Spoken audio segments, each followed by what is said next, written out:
Hey, what's up? How's everyone doing? Happy Good. Friday. Good. Happy Yeah. Saturday. Happy Friday. Cheers. Happy Friday. Episode Cheers. 60. Cheers. Cheers, everyone. God, that's good. Thanks for tuning in. It's going to be a good show. It's always a good show, as you know. Let's do the horrible thing. If you can read it, it's in cursive this week. Is that still a thing? Like it is. Yeah, I did this. I hand drew this morning before the show. Very good handwriting. Thank you. Yeah, Americans can't do cursive anymore. No, she can't. There you go. Let's see if anyone's in the chat. There will be people in the chat.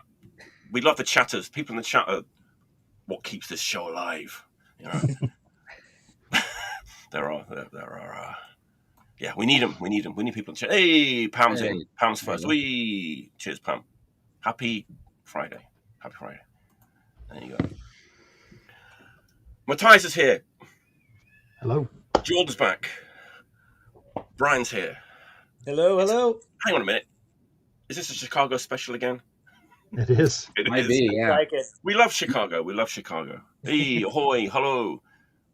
Yo, all the greetings. Cheers, ahoy, hello, yo. There we go. It's going to be a good show.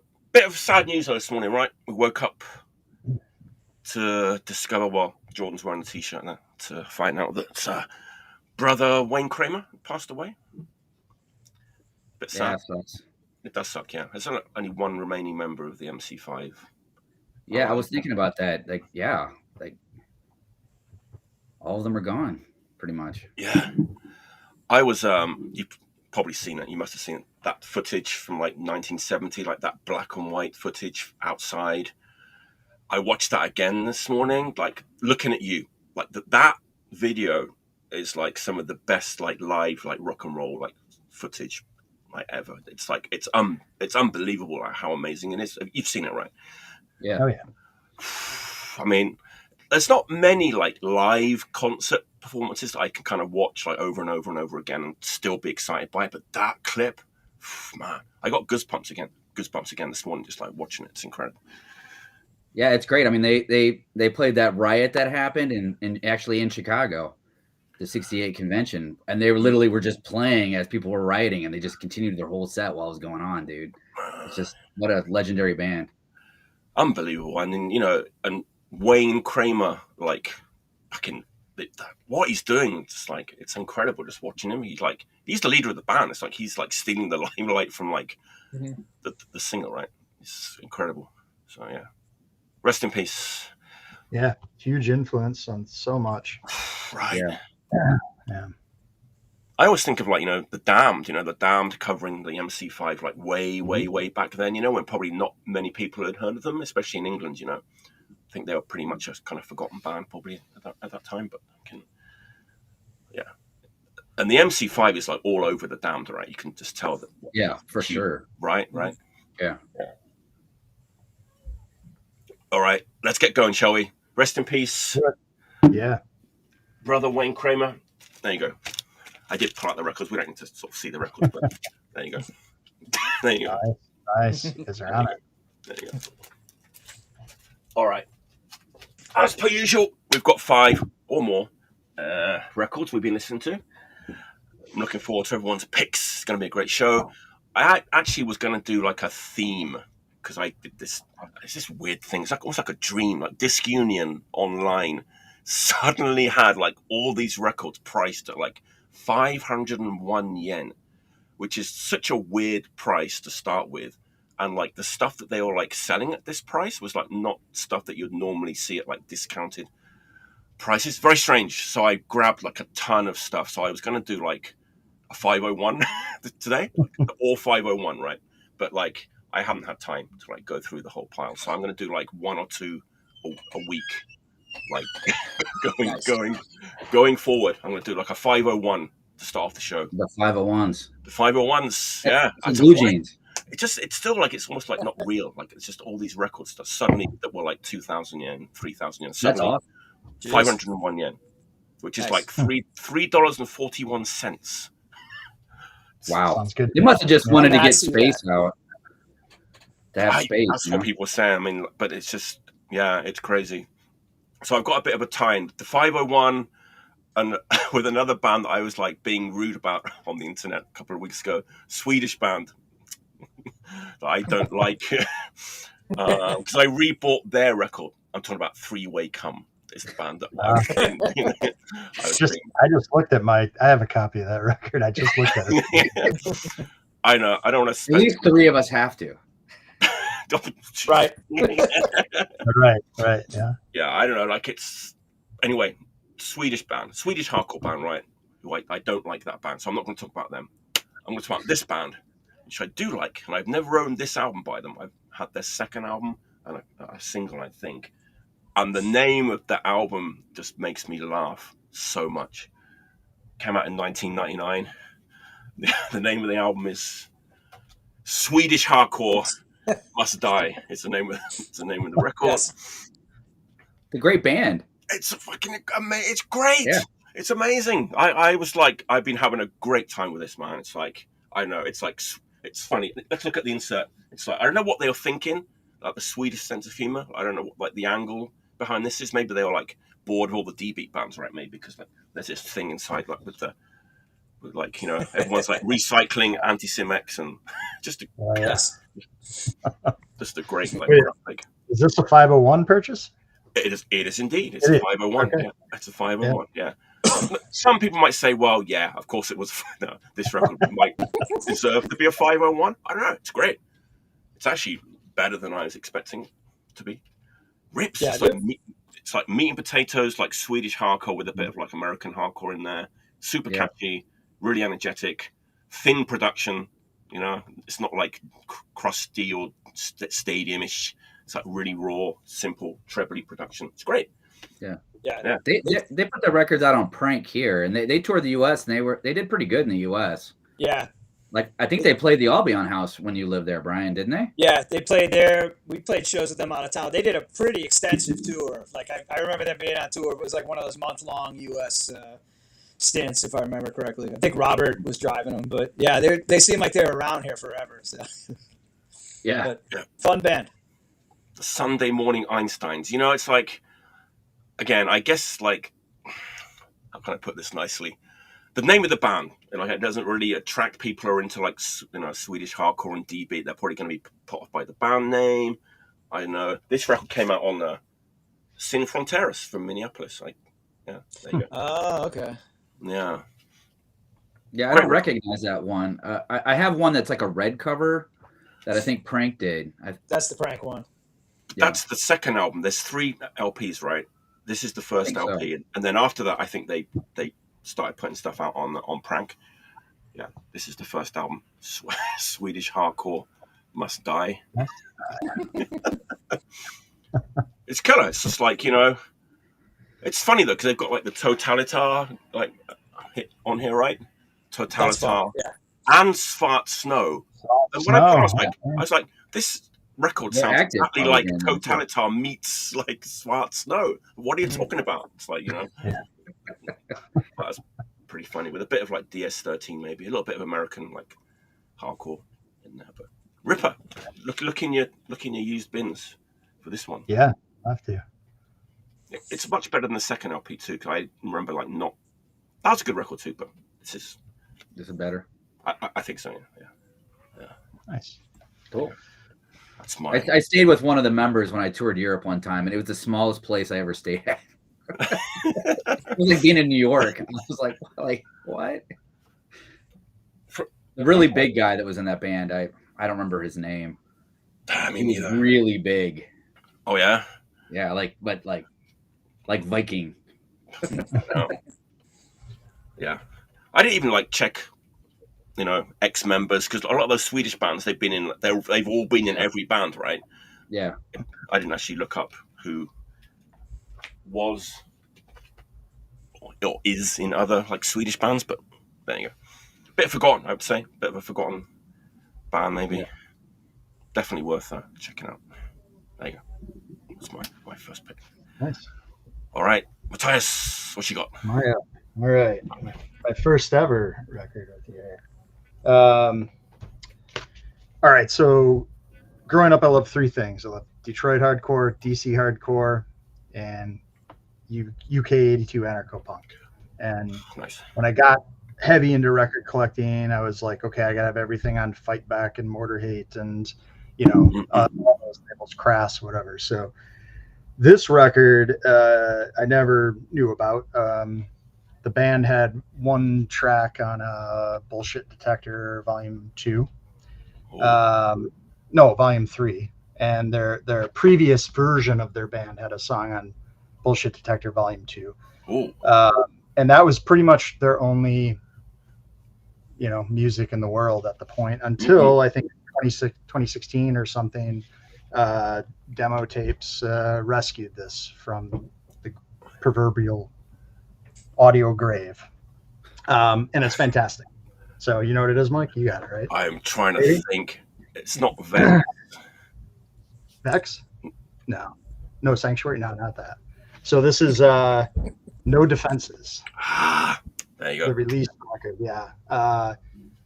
5 tracks. The audio suffered a little bit, I think, because it kind of like sat on tapes for 30-something years. This was originally meant to be a Crass Records release, probably in 1984, 5, something. I think it was recorded in late 85. So Pete Wright produced it. And, the song they have on Bullshit Detective Volume 3 is great. I mean, it's a little rough recording, a little hissy, kind of whatever. But the song's really great. The first track on this album, the Mud Song, is fucking amazing. Like, if that track had made it to a comp, like We Won't Be Your Fucking Law or something like that in the 80s, like, it would have been a standout hit, fucking great song. But then it gets kind of weird because the second song is called Burn the Clocks, I think it's called. And honestly, to me, it's almost like anarcho-punk meets like a Dougie Bird Beefeater kind of thing. Like, wow, it's got a real kind of tribal, sort of almost funky bass line to it. Still great. I mean, I love fucking Beefeater and I love anarcho-punk, so I'm okay with it. But yeah, this got rescued and released, I think, in 2017, 2018, something like that on vinyl. So it was pretty easy buy for me because it just sort of filled this like weird missing hole gap in like sort of that era of music and something I wasn't even aware of, which, in 2017 is fucking awesome when something like that just pops up out of nowhere. I don't think the band prior to them, they were called Toxic. So they were like that one track on Bullshit too. And I don't really think they went on to do much post this. I think the bass player plays a little bit with like Current 93 and Nurse with Wound later era. I don't know how extensive. I just read a little bit about that somewhere. But yeah, it's cool. I mean, it's got a real nice like 12, 14 page book inside with all their flyers. I mean, they played with like Chumbawamba and Anti-Sect and like all those types of bands in that era. I think D&V and stuff like that. So nice for a band that really wasn't around that long. And there was like a lot of good archival material to actually put together a pretty solid documentation of them. So if most people love that shit. If you do, you should check it out. So it's totally good. Man, those Bullshit Detector, like the first run, those like 1, 2, and 3, they were just like mind blowing when they came out. Oh yeah. Like those records and the Peace War comp are just like, what the fuck, like so much crazy good shit on those. Just remember, just like sitting there and just like, you can tell it's like just one guy in a bedroom, like, and it's like so like, I know it's such an important like series of like records from that time. Those compilations, crazy. Yeah, it's good. I mean, it's definitely like it's got a rhythm to it that some of those later kind of Crass era bands were starting to play with, and it's definitely starting to draw from a lot of those post-punk influences that were big in the early 80s. And lyrically, it's pretty poetic, I guess you could say. So like, but yeah, great lost as someone who's been done a little bit of like sort of archival reissue stuff or tracking stuff down in the Michigan front, like I I totally appreciate the effort that went into like sort of make that available again. Those guys, man, demo tapes and sealed records, they've done so much good work. Yeah. It's like, isn't like Sean from What Tyler does Sealed, both? I think. Yeah, I think with Paco. I think demo tapes is Francisco or yeah, that's like a Levita like sub press, right? Yeah. So good, and like and they do it. They do everything. Packaging is fantastic. Yeah. Great. That's a great pick. That's a band that definitely deserved their own record that was on those early bullshit detector comps. Some of the bands you might not buy a record by them, but there were definitely a lot that you would, right? And, the bullshit song is not on this 12-inch either. So there was a rumor they could have done that, but they chose not to. So that's cool. Oh yeah, there you go. So, I think all those bullshit detectors are getting re-released too. Oh really? Yeah. Okay. Wow. From what I heard. Beautiful. So maybe that's the reason. All right. Jordan, go ahead. All right. So when you think of LA punk and a hardcore, 1979 to 1982, you think of like the staples, like X, Germs, maybe the Avengers in San Francisco, but you got like all these different kinds of bands that are getting big.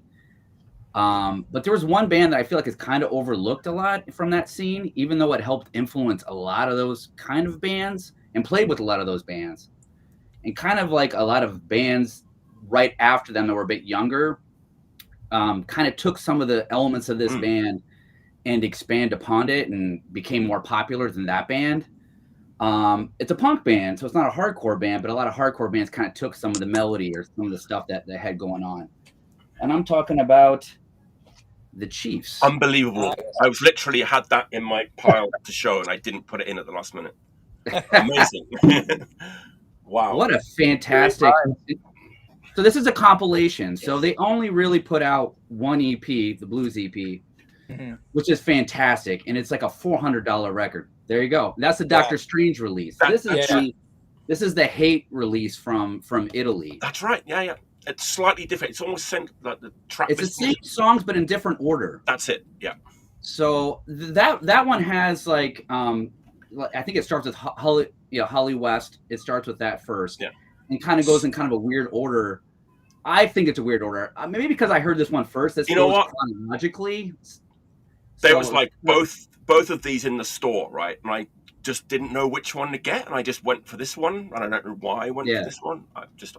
But anyway, it's good. We can see both. I mean, they both sound great. I mean, I have that version too. Oh, really? So Okay. I used to distro that. So when I did my distro, I used to trade a lot with Dr. Strange, and I would just get government issue Joyride and just get as many copies as I could. And like somebody would buy a record, and I'd be like, "Hey, I'll give you this record," and I would just give them the record because it was just one of those records I knew people like those Kulo guys. They would. I think I probably gave them a copy of at least two of the members a copy of this record. It was a Dr. Strange version, but yeah. But what a great record! So it's the Blues EP, and then it's basically like a bunch of comp tracks that they had spread around on various like Bloodstains Across California. They have what was it? I think they even had a Killed by Death, I think too. A song on Killed by Death. So they had their songs kind of spread out on a bunch of stuff. So this like the Dr. Strange release has all the tracks that they recorded. Right. Fascinating enough, it kind of sounds all like, I mean, it's in a 3-year period of recording, but it all kind of blends together like it's a record. Yeah, if you didn't know, you'd think it was just an LP, right? Yeah, I mean, it just it doesn't slide off at all. No, and it's just banger after bang. It's such a great. It is, you hear the sound of like Bad Religion on How Could Hell Be Any Worse. Yeah. You can hear some of this. Yeah, absolutely. And then the Descendants, like Milo Goes to College, you hear some of that same exact riffage that comes from this band. Absolutely. So. But it also, so it got a reissue on Doctor Strange. I think that one came out, in 2010, maybe 2000, they did a 2010 run, a 2014 run, and I think Doctor Strange has actually reissued it once again. So it's not a hard record to find. and not for very expensive either. So it's definitely worth having. It's a staple. If you like early Black Flag, Circle Jerks, Descendants, like all those kind of bands, they played with it. They took some of the elements of that sound. It's mostly mid-tempo, kind of gruff vocal. It's not hardcore, it's punk, but it has like kind of a darkness to it that you kind of hear on some of those later bands. So and the vocal melodies and the vocal harmonies on this record are amazing too. Oh, they're fantastic. And he has a kind of a gruff vocal too. Yeah. So he's not just like leaning on the gruff. Like there's a lot of melody, which then you hear with like people like Milo, for the Descendants and stuff, do that kind of same kind of style of singing. So anyway, it's a great record. You should go get it. I did. That's good. Was that like a recent purchase? Was that a 501? No, it wasn't a 501. It was, but it was like a couple of weeks ago I got it, and it was funny. Like that, like I said, like they were both together, and I was like, which one should I get? And I don't know why I went for that one, but I did. But that's good. We could see both. Well, this one for some reason is more expensive to buy used, but I mean it's all the same pretty much. Yeah. The Doctor Strange sounds really good too, but. So that's and that song Tower 18. One of these days, if I'm ever in a band again, I want to cover that song because I fucking love that Tower 18 song. That's like a perfect melodic hardcore punk song. Yeah. Kind of blew me away actually. How good it was. Yeah. So it wasn't going to. It was going to be a pick for today, and I shuffled it into next week's pile. Oh really? Now I'm getting. I blew it out of the water. That's great though. That's great. The Cheifs. The Cheifs. Great. And another funny little note about the Cheifs. It's misspelled. It is, right? It is misspelled. Yep. And the reason why it's misspelled is because I guess the bass player, his uncle had died and he was a butcher, and he had all these old white shirts that had like stained blood on it that were brown. And so for their very first show, I guess he screen printed a bunch of shirts for their first show and he misspelled the band's name. So when they went to their first show, they had like a batch of like 20 shirts that they sold people with it spelled wrong, and they just kept it. Which I think that's awesome. I actually had to look it up. I was like, pretty sure this is like spelled wrong. And I actually had to check. I'm perfectly okay with that. That's great. That's a great story. All right, Bryan, what you got? What's okay. Well, for my first pick, went a little more contemporary from a few years back. Local band. Back in the day, there was kind of the garage rock scene in Chicago was pretty big, and it lasted for a long time, and it started out pretty good, then got kind of not good, and then the band started breaking up, graduating, and starting new bands, and that kind of birthed this band right here, Negative Scanner from Chicago. Fantastic. The Nose Picker LP. Oh, there we go. Yeah. Yeah. Glad I did 6. Yeah. Nice. So this record right here, they're very appreciated in Chicago. I don't know how well they did outside. I don't know if they really toured that extensively or whatever, but I wouldn't call it a post-punk record, but it has kind of that little bit of jangle to it. Little bit of there's a fall reference right off the bat. Album ends with a toilet flushing, and just like from front to back, it's a perfect record. There's 2 songs in particular on there, Shoplifter and Cross, which are like no bullshit, probably some of the best Chicago punk songs that have ever been written. Like it's an unreal record, and it's also crazy because it's their follow-up. It's their second LP, which is like how many bands? Is the first. Yeah, that's the first one right there, that's a great fucking record too. But like when you follow that up with like your best record, like it's impressive. The songwriting on it is just like second to none. And like as Ryan's saying in the chat there, like live band, like they sound fantastic. They recreate it and then some, little more aggressive live. Like her voice is like unbelievable. Just a perfect band, Like I remember the first time I saw them, I was just like, man, this is it, Like fantastic band. They kind of caught me off guard because, like Bryan said, the members came from the garage rock scene, and then it combined together. This is more kind of like Wipers-esque with a little bit of like Susie and the Banshee kind of vocal, though she's not ripping Susie off, but she has that kind of like deeper voice, and then the way she undulates. It's It's really good. Like Brian's online, her voice is awesome. It's a band I that got like both. I would say I got both of the records in my recently listened to pile. Yeah. Like, fantastic. Like, yeah. Their influences are pretty immediate. Like you can hear them, but like there's not one point where you're like, oh, they're ripping this off. They're jacking that. You know, like it's something you don't really hear all that often. You know, like someone just create a record that blends all these things together and just does it perfectly. Like, and again, I think the main thing, Anna, is like the songwriting on it is just like it's top notch. It's great. And they released that, played for a little bit, and then they split. So I think that's the last thing that they did or are going to do, unfortunately. So members went on. They're in one of the guitar players is in CB Radio Gorgeous, and then the bass player is in that band Spread Joy. Both good bands, but that Negative Scanner was that was the real deal. So yeah, they played a lot of like street fairs and stuff, didn't they? In their time, they were really into that in the empty bottle scene. They actually in the first record they actually referenced the empty bottle.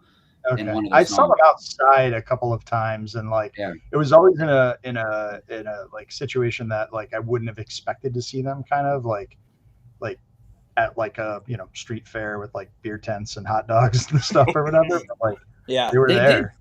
They did some. The only real touring that I know of that they did, they actually toured with Seaford Mobs for a little bit. Oh, did they really?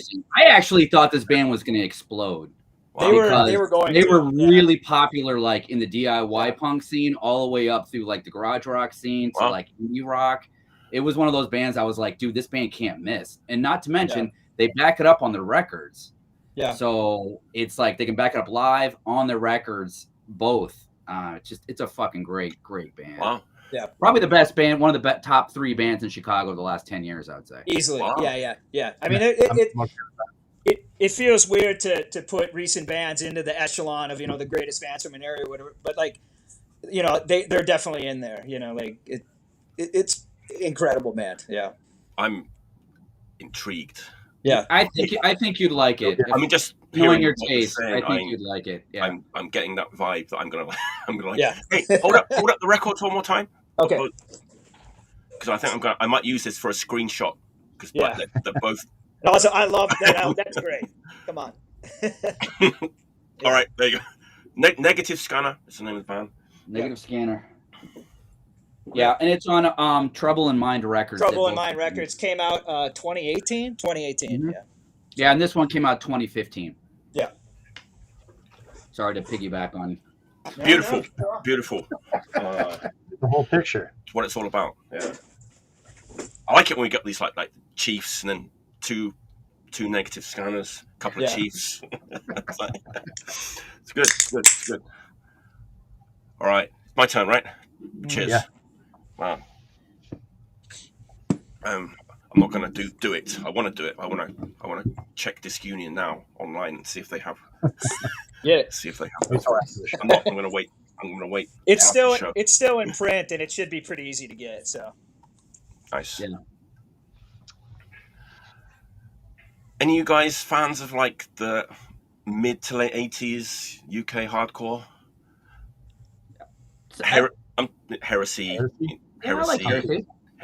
Ripcord, The Stupids, all those bands that were kind of maybe more like American influence right then. Yeah, kind of thrashy. Very different to like the crust stuff like Doom, and those two scenes were kind of coexisting at the same time. 1988, Heresy broke up. We were devastated. What we're going to do? Like, Heresy were broken up. They were a great live band. I know for me, like the records, I don't pull them out that often. Yeah. They're kind of like, I don't know, how can I put this nicely?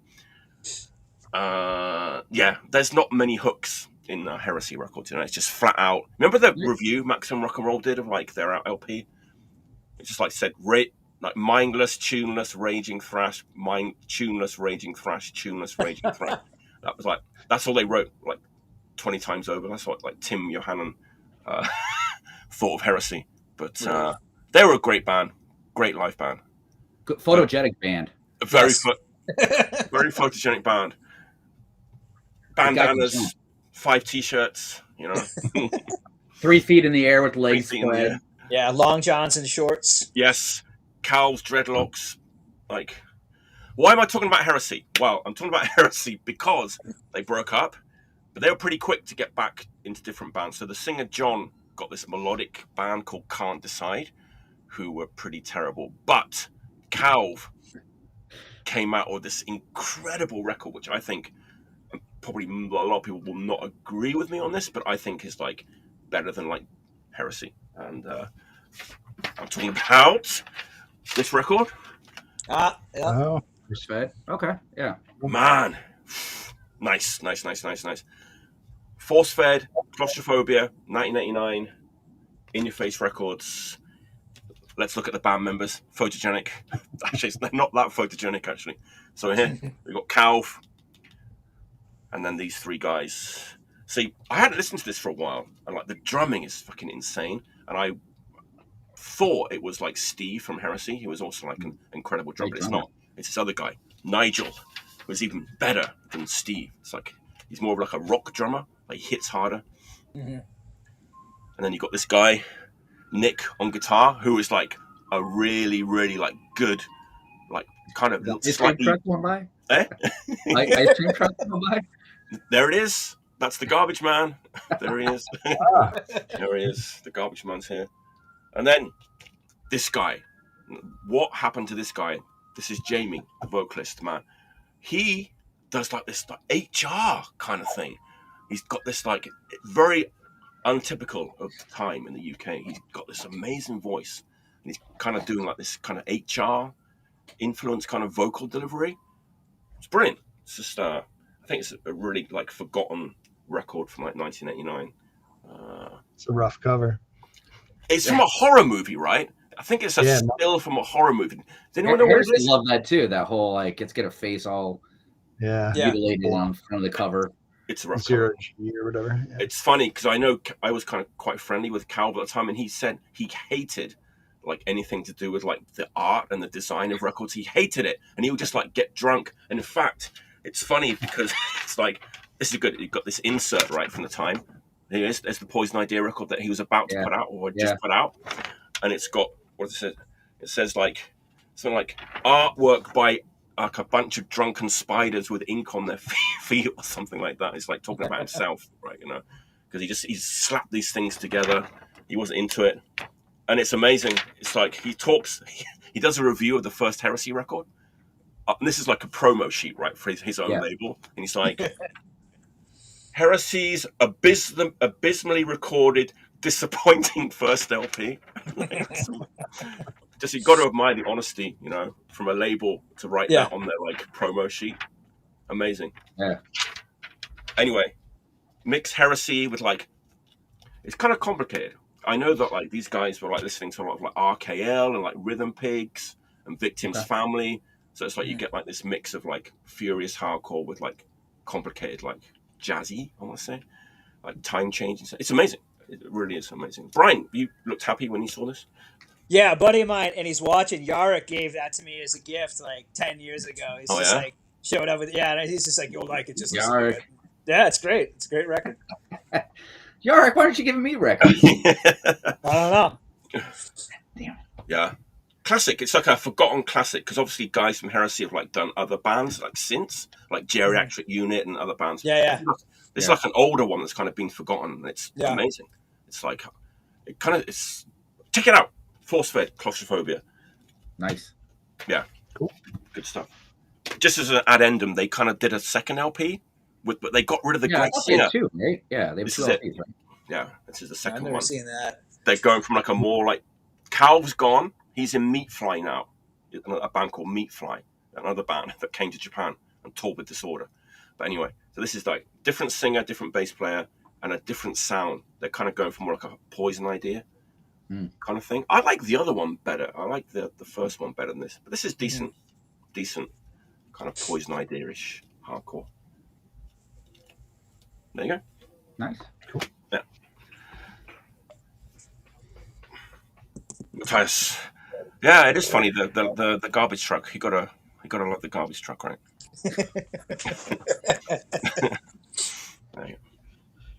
All right, number 2 is Number two. We're still on number 2. Number 2. Yeah, we're still there. All right, so I know pre we were talking a lot about the sound and Adrian Borland. My first kind of love in that realm was Howard Devoto. Became very obsessed with Buzzcocks magazine, all of that stuff for a while. This record though is post magazine, even about 6-7 years post magazine, when Howard Devoto kind of quit music for like maybe the second time, and then he came back and he did a couple of records with this guy Noko, who I think played with like maybe The Cure a little bit. He was kind of like a multi-instrumentalist, and he did like a whole bunch of like studio work, right? So they put out 2 records on Beggar's Banquet in the late 80s. Luxuria. This is the Unanswerable Lust. This is the first album they did. The second album is called the Beast Box, or Beast Box maybe. And it's, I think it got written off as hyper pretentious, Howard Devoto, like the lyrics are like really out in left field. Musically it's similar to magazine at times, but perhaps a little more 80, like late 80s. It's got a little more synth, and it doesn't have, of course, like Barry playing the bass backing it up, and doesn't have Dave Formula on the keys. It doesn't have John McGeoch, of course, which makes all the difference. When interestingly enough, like when magazine reformed in like the mid 2000s, like 2010 or so, I saw them at the Royal Albert Hall, and Noko played guitar. Like he filled it. John McGeoch, of course, is no longer with us, so he played with magazine, and they actually have put out a couple of records in the last 10 years with him playing guitar. But like I don't think they had any success really. I think they did tour the US once, but I don't think they really like landed. I don't think magazine really landed the way Howard Devoto wanted magazine to land. So Luxuria is even further away. Is it real artsy? It's very arty. Yeah. I mean, if you were in art school in 1988, this was your record, right? Like, yeah, for sure. Now I've seen a live set of them, and I think it might have even been somewhere from Michigan, which is mind blowing to me, because why the fuck, I was probably too busy listening to like Gorilla Biscuits or something, but like that, I would have killed to have seen this band live. And they played Michigan sometime in 88 or 89. And of course I, was not there. So, but all the records have like really great catchy songs, like, and there are some songs that, you might skip occasionally too. Like they get a little weird, or they get like really kind of, they're I don't even know. They're like lyrically, they're just kind of off and weird. But, and then the interesting thing about this record too is it came out with a single, which is the Redneck single, which Redneck's on this album. But the B-side of this album has two versions of Bob Dylan's Seizure Lover Now, done in magazine Devoto style. And it's fucking fantastic. It's really good. It's really, really good.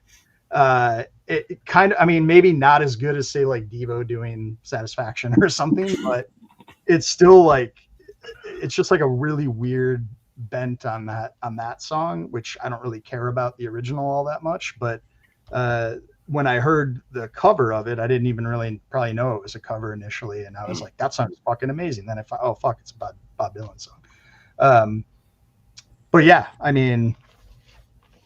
if you like magazine or anything that Devoto's done, Devoto had that weird little solo period too, where he did the couple 12 inches, and again probably fell pretty flat, I think. But I still think he's probably one of the greatest lyricists in that era. Like, I know a lot of people might not agree or think he's a little too pretentious, but I still have a huge high regard for him. And I think magazine and even Luxuria are probably in my, top 20 bands in that sort of genre of all time. So much like later era, the sound, or even Adrian Borland's solo stuff, like it just grows on you because of the people involved. Right. And yeah, so definitely worth checking out if you like anything Devoto's done previously.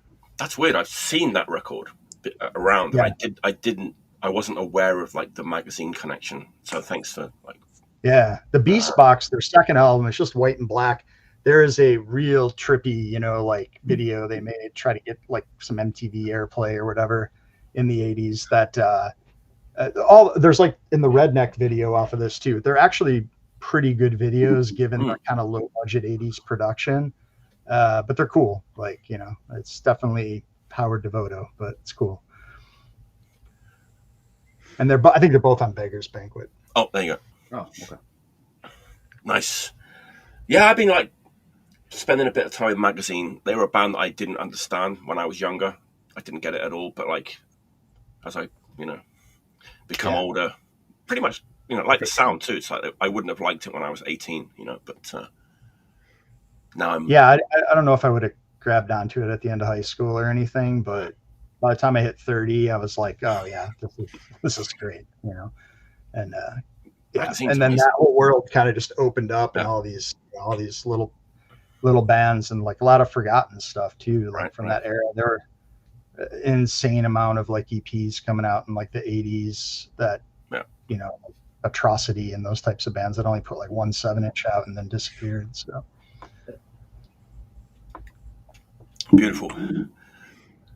Cool. All right, Jordan, what you got? So live records. Kind of a little bit hit and miss. What do you guys say? I mean, it's just weird. It's weird because we're into like punk and metal and rock and roll and and all that music depends on the live aspect. Yet so many bands try to put out live records, or somebody records something and puts it on a record. Doesn't always quite capture what's going on with the band. I think what's that, Mike? The Comes record that came out recently does do that well, I think. Yeah, I think that's a great record. I mean, even though it's just an audience recording, you can feel like the energy. The energy in the. Yeah. That's hard to do, I would say. Very much so. Yeah. But like a lot of times, it just doesn't capture it for some reason. But that one does. It does. I was surprised. It does, and it's great, even though it's a little bit more lo-fi, especially on the A side, which I actually like a lot. Yeah. And there are examples of like bigger bands like, Motorhead, No Sleep, Soul Hammersmith, that has, I think that's a pretty good high quality record. The MC5, their first record, Kick Out the Jams, it's a live record. That band also, it's like they're so good live that they can put it on record and it actually worked. H100's record, also really great. Yes. I've got a good one. This is not H100s, but it has a little segue to what everybody else is talking about. So you're gonna do it. You're gonna do it. Yeah. There it is. I was about to say there's one live album that checks all those boxes, and if it comes off of what we're talking about, I know what it is. Yeah. The sound in the Hothouse. Yeah. The sound in the Hothouse. This is the reissue. It came out in 2020 on Demon Records. So it's still available, but originally it came out in 1985. Right. So the band broke up, I think, in 88. So I think they maybe had one full-length record maybe after this that they did, but it was kind of in the pocket of I think, the best material by the band, in my opinion, because you were able to capture, the first track on it, where is it? I can't even find what the track was. Winning starts the record off. So it's just like automatically you have one of the best sound songs just coming right at you. And then they end the record with Missiles. Ooh. You know what I mean? And it's just everything in between. Yeah. It's like a greatest hits record, but also it's phenomenally good live record. Flawlessly. It's amazing. It's almost like they did multiple takes of everything to get it so dialed in. So fucking. Like there's a certain points where certain songs are a little bit faster, or like a song is a little bit like there's a little bit of like more keyboard stuff, but it's like it's perfect, like you would expect at a live show of a really awesome type band. It's just an absolutely flawless, and like I guess it was recorded over 2 days, so that might have had something to do with it. Like maybe they cut some songs out of like between the two sets. I don't know, but it runs together almost like a greatest hits record, in my opinion. That's got and his singing, show in the Netherlands, right? Isn't that from? it's shown in the I was Netherlands. going to say, I think, that's what I thought. Yeah. Which And I guess they they were- were insanely. That was the one country where they were really, They were really popular in the super Netherlands. Right? popular. Yeah. They were the Yeah. David Hasselhoff of the Netherlands. Totally. Yeah, I mean, Well, I guess there's actually a CD series called the Dutch Radio. It's like 5 CD set of just like various live sound shows from the Netherlands that came out like late 2016, maybe, only on CD. Yeah. They're nowhere near as good as in the Hothouse. They don't have that kind of production. And then there's a couple live BBC records too that they're all great, but they're not that record. That record kills them all. That's a great. I mean, this is probably my top 3. Like those other 2 records I mentioned, those are the 3 favorite probably live records by bands that know what the hell they're doing now. Right. You know what I mean? Like not just like a Chaos live set, but anyway, what a great record. I mean, you should try to get it. If you're a fan of the sound, you're going to love it because they play all of the best songs, or at least in my opinion, the best songs of that era. It's just great, and it's recorded. His vocal work on that live show is just, it's so good. Yeah, he's the best, man.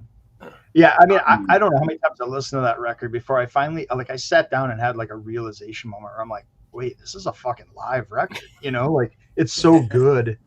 I didn't even think it could possibly be a live record. Like it just never clicked. It's so good. Yeah, amazing, excellent choice. Yeah, another good one to get is Propaganda, like the first LP that wasn't really released. Yeah. That I think that might have came out as a double 10-inch on a Record Store Day a few years ago. I've got like an LP of it. Yeah, there's an LP of it too. Yeah, it's it's almost a different band. I mean, like, I don't know, like you got the Outsiders stuff too is all incredible, but which is like similar, but not. It's 2 guys, Graham and Adrian doing it, but all that stuff, give me it all. And I don't know. I mean, like I've been a fan of The Cure since I was like 14 or 12 or something like that. I don't understand really in my mind how this band didn't get popular. I just don't really get it. I mean, I don't, not just even with commercial success, but the fact that they just, I don't know, man. Like it just doesn't make any sense, man. Like, I've talked about this. They felt that. People have said that it's because of what Adrian Borland looked like. And did he look that bad? I mean, did anybody look at Robert Smith? Well, they didn't have like, you know what it's like back in those days. They didn't have like, didn't have big hair. Didn't have, people have said that, and I don't know if that's necessary. I put a young photo of Adrian Borland as my like Facebook profile picture on his birthday, like for several years, and he is not a busted looking dude at all. Like he's fine. I never understood that criticism of them. But there's that documentary that walking in the opposite direction, or interviews with his father, documentary about his life. I mean, it's super tragic. It makes Curtis look like relatively joyful, right? So I mean, he had a lot of problems with depression and various other mental problems, and like I know that probably held them back. There were a lot of infighting in the band due to the lack of success, and he kind of didn't want to tour a lot and stuff too, right? Maybe. Well, or they would, and then he would like bail at the last minute. Right. Caused a lot of problems. So. Right. And I know like the other guys in the band are sometimes a little bitter about it. I think you can hear it in the way they talk about it. So they definitely did. I mean, they were label mates for like Echo and the Bunnymen, right? I know. From the beginning. And I mean, I could see them maybe not on that level of popularity in the U.S. as Echo and the Bunnymen, but like, I mean, I don't see why he couldn't have had some songs on the radio. I mean, I don't know. It's one of that those whole mysteries. thing too, where Adrian was pretty convinced that like Bono from U2 like stole a lot of like the sounds kind of thing in the beginning and took and just ran with it. Yeah, so definitely like some like vocalizations that kind of like sound a little. I never thought about that, but I maybe Yeah, they talk about it a lot in that documentary. So. What a boner, Bono. One of the all-time great bands, The Sound. Check them out. If you've not heard Yeah. The Sound, just start from the beginning, work your way forward. There's so much to discover. Amazing band. Incredible. All right, Bryan, what you got? Okay, we're going to veer left a little bit from the cerebral to the very, very stupid, and to kind of in line with force-fed ex-members moving on to new bands, UK guys. Here we go. A severely underrated band, Whoa! Didn't see that one coming. There you go. the new wave of British punk rock. I love this fucking band. The artwork is fantastic. And it's so bad. I got to pull out the insert a little bit too, because Gaba does all the artwork on the it's computer. all like Gaba stuff. I'm trying to think of what the funniest one was. I mean, it's just incredibly stupid and bad. Like you got to get a copy. This whole Asbo thing is running. You know, there's Asbo Kids, Asbo Hitler, Asbo this, that. Like it's fantastic. We saw them at Chaos and Teos one year. They were like the first band, I think, on like a Saturday morning, and like no one was there. We showed up just like still drunk, hungover, blah, blah, blah. And we hear it, and we're like, who the fuck is this? We get up there, there's Gaba playing, and I'm just like, what is this shit? And they just ripped for like 20 minutes straight. We were hungover. They looked hungover like a mess, and it was like one of the best sets I've seen at Chaos. Like it's definitely that year, and yeah, Ryan was there. It was They're a great live band. They're a great live. Like Gaba takes it really seriously. Like I know that kind of goes against what we've just said about them being stupid and stuff, but like he does. But they and they're a really good live band. The records that they're pretty good. I went on tour with them in Japan. I saw really? I haven't quite recovered from that, I don't think. Oh Lord, man. Yeah. When I say stupid, I mean that as like the highest compliment. Like in a compliment, right? It's a compliment. Yeah. Like that's it. I love all the records. Side of Violence. Side of Violence tour. That song is amazing. And I just wanted to, I have the other record, and I think it's going to show terribly because it's a foil. That one. Yes. Cover of it, which is awesome because it's just reflecting back on you. Like you can't even see it, but there's like 3 pit bulls and like security cameras and cop cars, and like the back is just like pictures of them with like buckets on their head, and like just all the art, all the direction on it's the best. I love it. Like it's just such an amazing band, and like I couldn't believe they were playing first in the. It was seriously like 1:00 in the afternoon, and like nobody was there, and I was just like.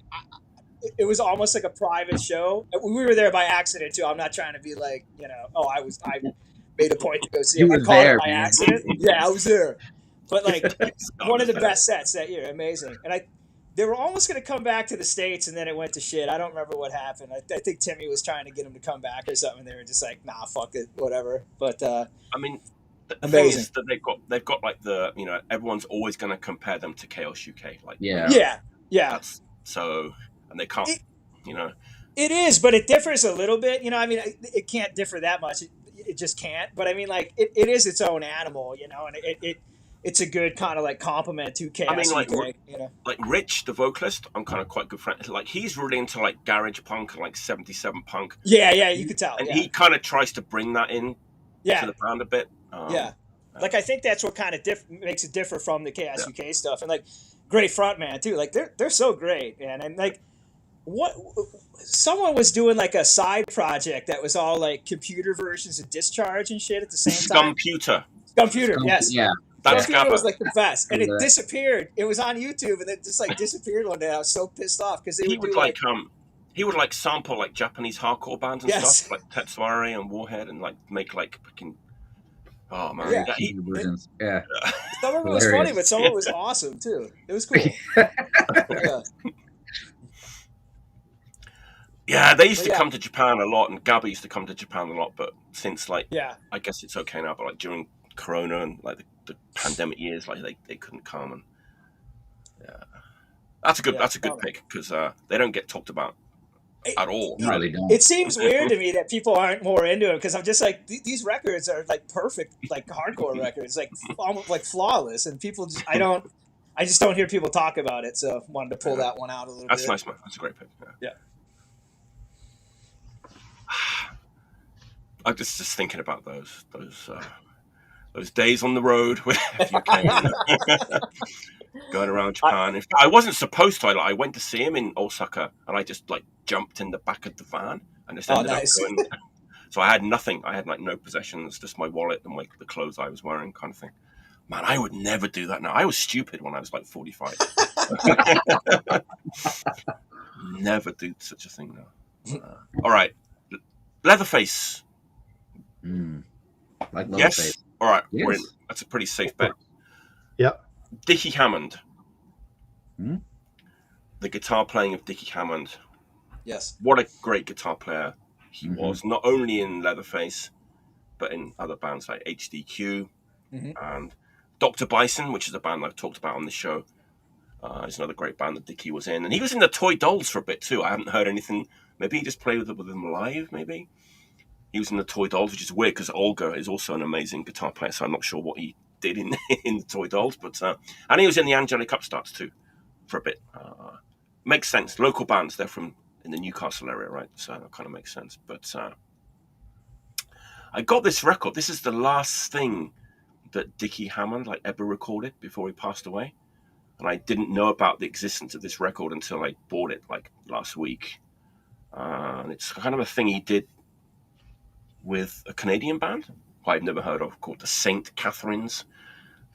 So members of that band, so members of that band, and then Dicky, and then Phil, who was in Leatherface at the end. Those two guys, and those three guys from the St. Catharines made a record together. It's called Medictation. It's the name of the band, and Warm Places is the name of the record.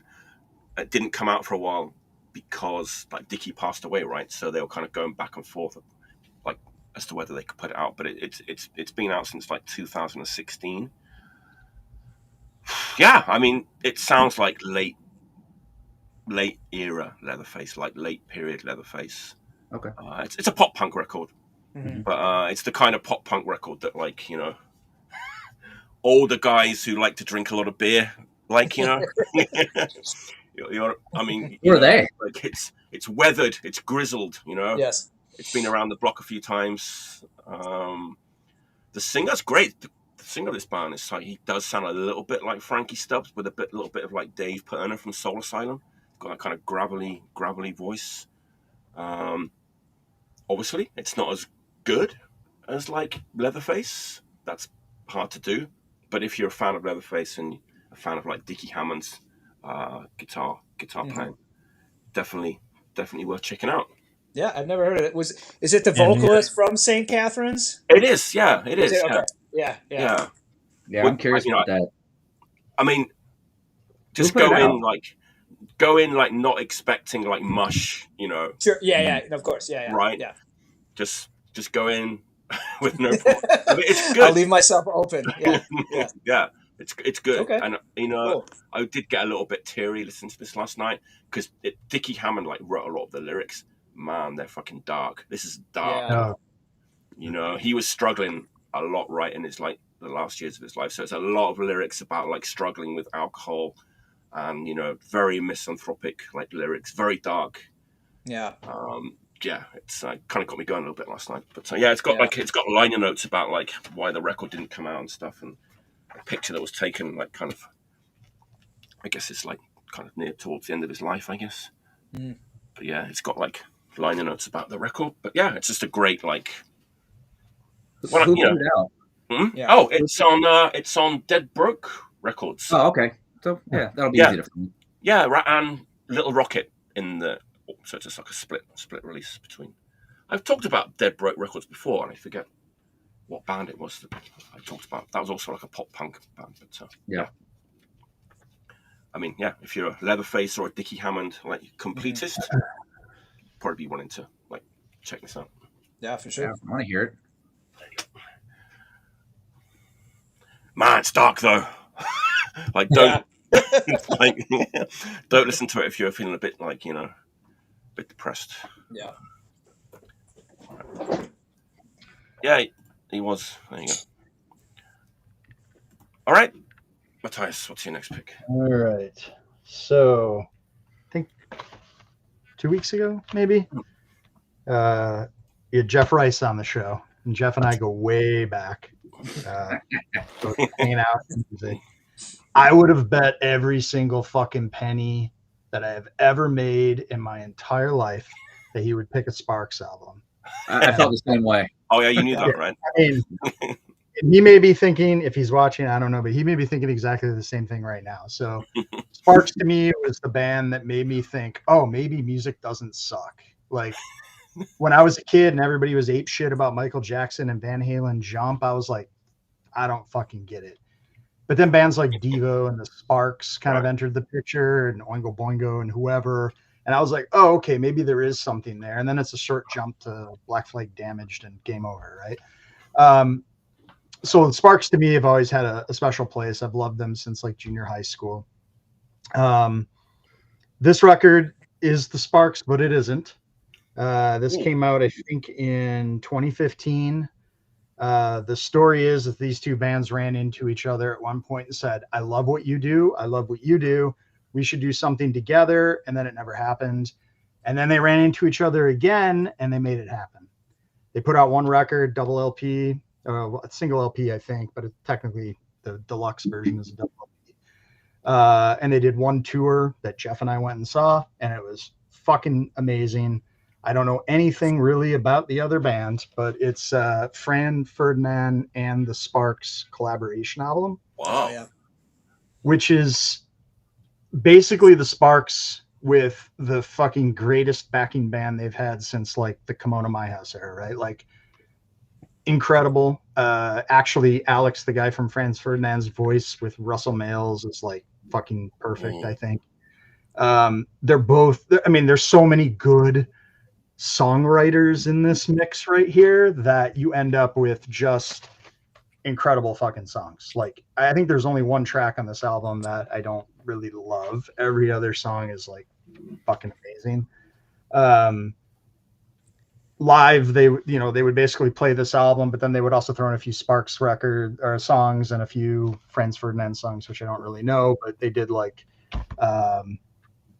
Number One in Heaven and like When Do I Get to Sing It My Way and stuff like that. And so, I mean, the live show was incredible. I think it was 2016 maybe. So,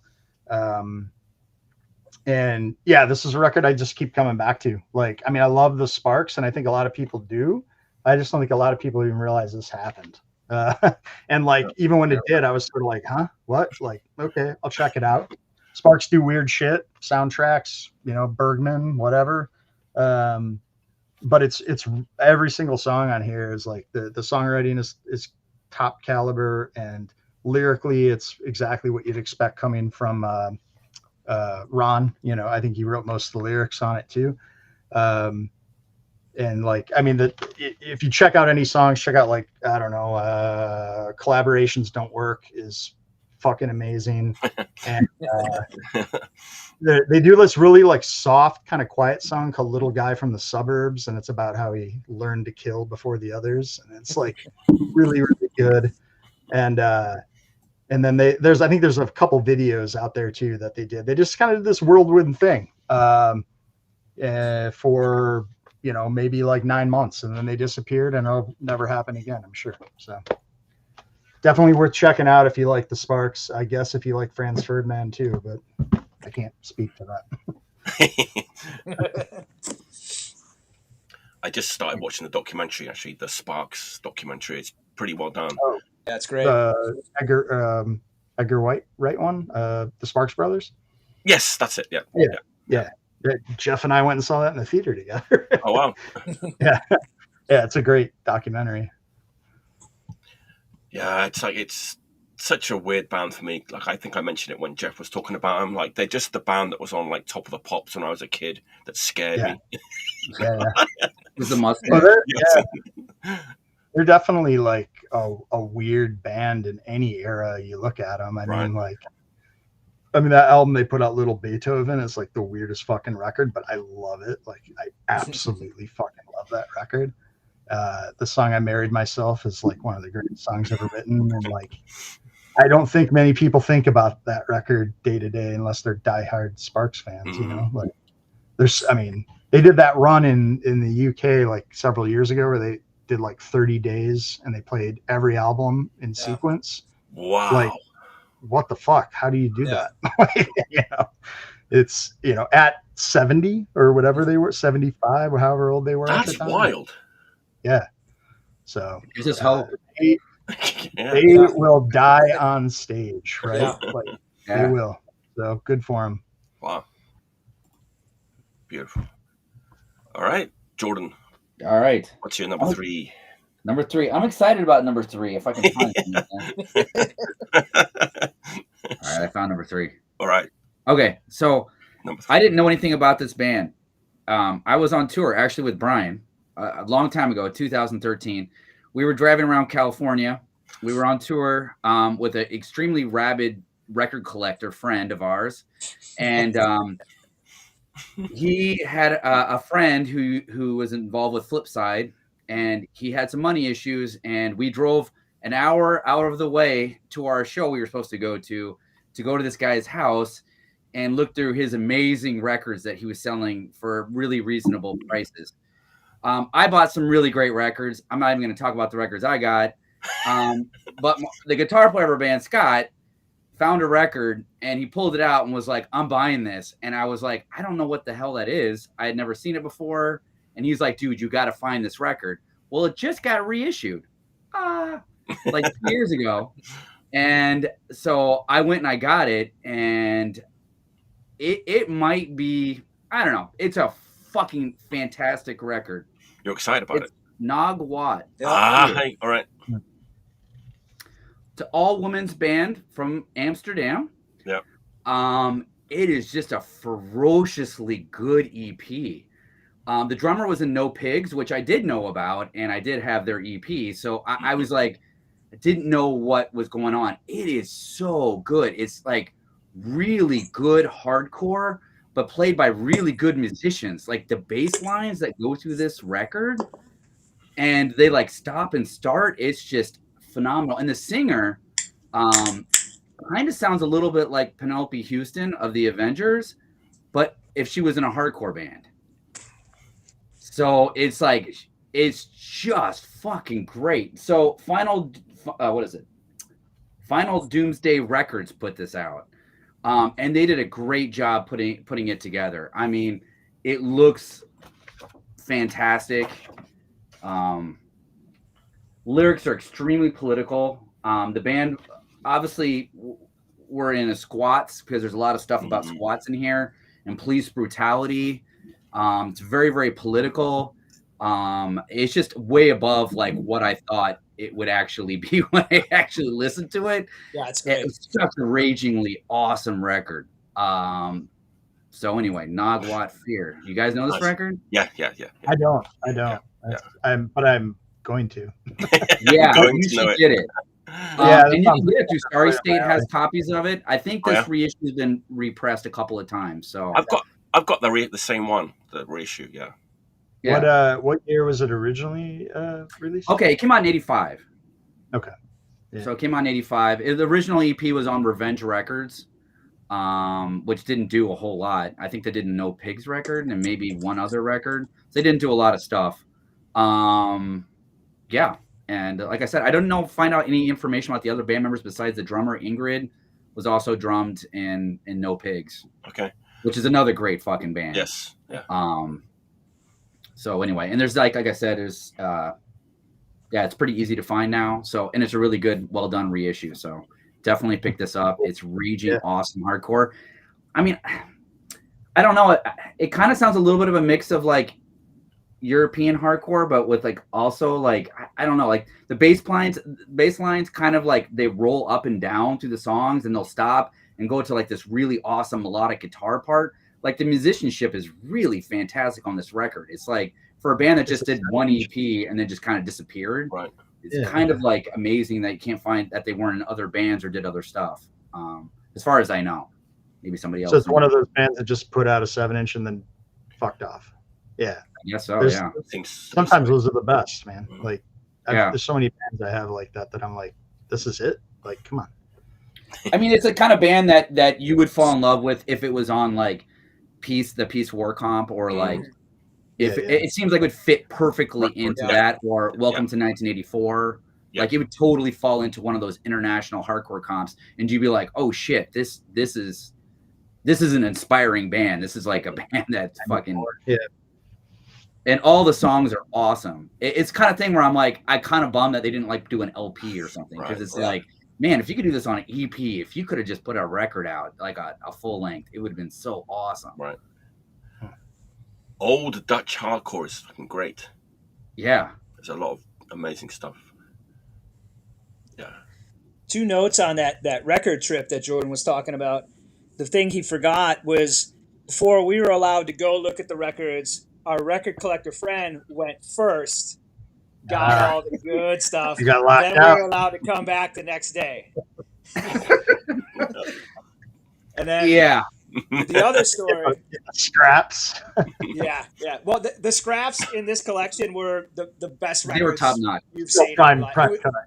Incredible. But our friend Rob got the first 2 Anti-C-Mex 7-inches, and he had set them in the back of the van, in the back seat, and I accidentally was in the back shuffling for shit. I took my guitar and threw it over the seat, and from definitely like a good height, landed on those in the back of the hot van. We didn't discover it till later, and luckily they were okay, but I almost ruined his. He spent a lot of money on them too. And I was just like, oh, I didn't know there were records on the seat. And I just threw my guitar on top of them. So we're still cool. Well, I didn't question why you're just leaving those records on the seat like that. I mean, I think it was just temporary until we found a place to put them. But in the meantime, I threw my guitar on top of them. So seems like you would have like a titanium briefcase or something. Yeah, it was just a regular road case.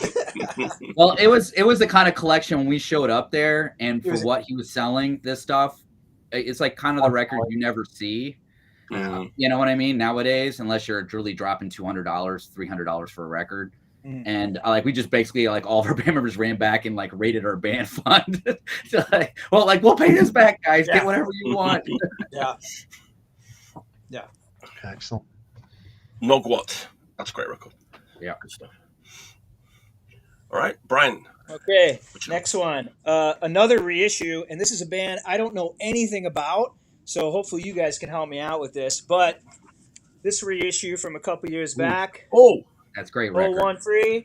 I will not try to enunciate that, but man, this record, the Black Sheep from the Russia Bombs Finland comp. Yeah, 19 songs on this, including the tracks from the comp. But it's so great. Proto-punk, just straight up punk. I don't know. It's got a little bit of everything on there. But again, same thing. The musicianship on it is just levels above the contemporaries I assume we're playing with, and it goes from almost like an X style John Doe thing to I think there's an actual ska-ish song on there, which it's so good you could forgive it. So I don't know. It's a great record that came out. Puke and Vomit reissued it a few years back, and a band I knew nothing about, and still don't. But I almost, every time I look something up, I don't find anything, and I'm fine with it because all it is the record. It's great. That's a great LP. It's great. It's very melodic, but it's it just hits. Yeah. And every song, it just rolls into another good song, another good song, another good song. What a great record. Yeah. Great, yeah, it sounds, I can't think, if it sounds like something else, I hope someone can tell me, because I can't compare it to really anything. It's similar to this, that, and the other thing, but for the time and the area as well, I don't know much about the scene of bands sounding like that, so... It's not the era of Swedish punk that is kind of moving into hardcore, right? But it's not. Yeah, they're more aggro, and then they were just going on this sing-songy direction that just crazy, song structure, great parts, and just everyone else is just blasting through it, so it's pretty interesting. Yeah. It kind of reminds me. It's a weird comparison, but it kind of reminds me of Llama mixed with South American punk, sort of in a way, where it's really catchy and sing-alongy, but it also is short and then goes into, I don't know, something about it that kind of gives me that kind of feel a little bit. Yeah, I'm always hoping to run across like a similar band, that played with them or this or that. I just haven't found it yet. But it's just like it's such an interesting, kind of weird, but like great record. Like, and again, like I didn't know shit about it. I remember those songs being on the comp, but at the time I wasn't even like paying attention to it. And then when that got reissued, I was like, I guess I was at the point where I'm like ready for that, record to have it. So. I was going to mention that band Crunch, but it's kind of different. The Crunch with a K. The Italian band? No, the Swedish band. Oh, okay. All right. Like their first demo is going to be like reissued. It's just that weird, like super melodic. It's not similar to that band though, but it's again one of those Swedish bands. Amazing musicianship, like really melodic. Yeah. Yeah. I like the look of those guys on the cover too. Yeah, it's very fast. There's a guy with like a mustache, and he's like, you would totally turn around in the alley and go the other direction. Yes. 013. 013. Yes. 013. I thought someone had shown that, but I think that it was going to be me who I was going to show it, but for some reason I just didn't on that week. So I sometimes get like deja vu. I was like, did I show that? But I think I was going to, but I didn't. I went through the master list and didn't find it. But we'll see. Yeah. Some people don't send in their pics though, so it's not quite. Oh shit! Well, yeah. There's a few gaps in there, but yeah, that's a great record. 013. Yeah, good stuff. Bass lines. Just talking about great bass lines on a record. I think great bass lines are one of the special things about this record. It's an American record. It came out in like 1992. Going back to like going on tour with bands, I did the same thing with this band, but in England, like in 1991 probably. I'd never heard them before, but I went to see them like live every night for a week or so, and they kind of blew me away. And I just rebought this record of theirs. So I used to have it. I think I sold it when I left England to come to Japan. Just rebought this record, and it's held up. It's held up really well. It's from a certain era of like American hardcore, early 90s, right? 92. That's what I thought you were going to put up. Oh yeah? I thought if we talk great bass lines in 1991, I was like, yeah, that's a great record. I love that record. Train to Surf on Evolution or Vermiform, right? Vermiform, Evolution. I think Vermiform originally did it, and then I think it got reissued by. There you go. This is my Evolution version. Then there you go. Yep. Love that band. So good. It's kind of like grimy. Like I love like Ben, the singer's like vocal approach. He's like slurring the lyrics, kind of thing, and then those bass lines that just like run up and down like through every song. It's forever. Yeah. 18 and Free is my favorite song on that record. There you go. I love that song. That's like the song that when I was a teenager, I put on different mixtapes. Yeah. The original from Arkansas. That's it. Yeah. From Arkansas, relocated to like the Bay Area. Bay Area, yeah. I can't imagine like how few punks there were in Arkansas in 1991. I mean, I know Little Rock had a little bit of a scene going on around that time, but Arkansas is, I mean, I had a lot of connections to like early 90s Arkansas, and they were all so fucking proud that Econochrist was originally from there. Yeah. Oh yeah, rightfully so. But I mean, like, that was always a topic of discussion. Oh wow, yeah. I guess this is like kind of like let's go there, like Christ on Parade. Mm-hmm. Yeah. Like the Sons of Christ on Parade kind of thing. It's a little bit complicated, but it's not like super complicated that it's like it's not it's very listenable too. It's very melodic, and those bass lines are just like incredible. Yeah. You should have done that when Jeff Rice was on your show, because he did a show for them in Detroit in 92 maybe. Yeah, he's got good stories about that show. Oh yeah. Yeah. I've got some stories about these guys. Like I said, I went on tour with them in the back of a van for. I bet they smelled good. Oh man, it was horrific. The sights, Those the Arkansas sounds, the boys. smells. The 90s, yeah. They were so good though. Like, Yeah. for it to like a band that much, you've never heard their records before, you know. Yeah. Just Also a great fucking name, like yeah. in the Yeah. scheme of naming name. bands like Born Against and all of that, like Econochrist is a great fucking band name too. Yeah. That was a great era of US hardcore, because it was kind of getting out of some of the, well, I mean, there's still straight edge hardcore going on, but you got just a variety of different sounds, like Econochrist, and then you go into New York and like you get like Born Against, and then you got like Rorschach. up in Rorschach. Florida, Yeah. and just Yeah. all these like Life's Blood. DIY hardcore bands that just fucking ruled during that era. It's But great it's also the era I grew up in too. So yeah, it's really exciting era, like the early 90s for sure. Rorschach. Yeah.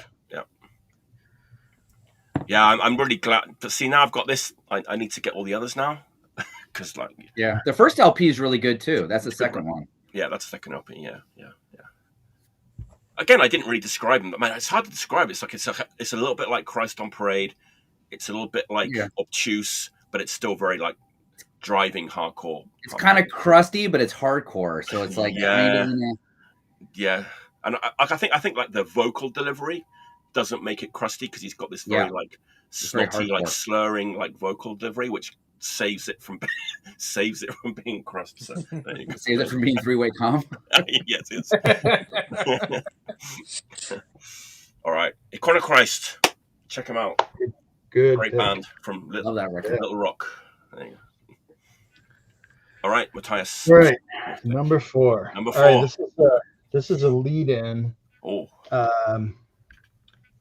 This record, so there's a I don't know, series of records that Sarah Kirsch was involved with throughout the 2000s, primarily I'm talking like post-Fuel type stuff.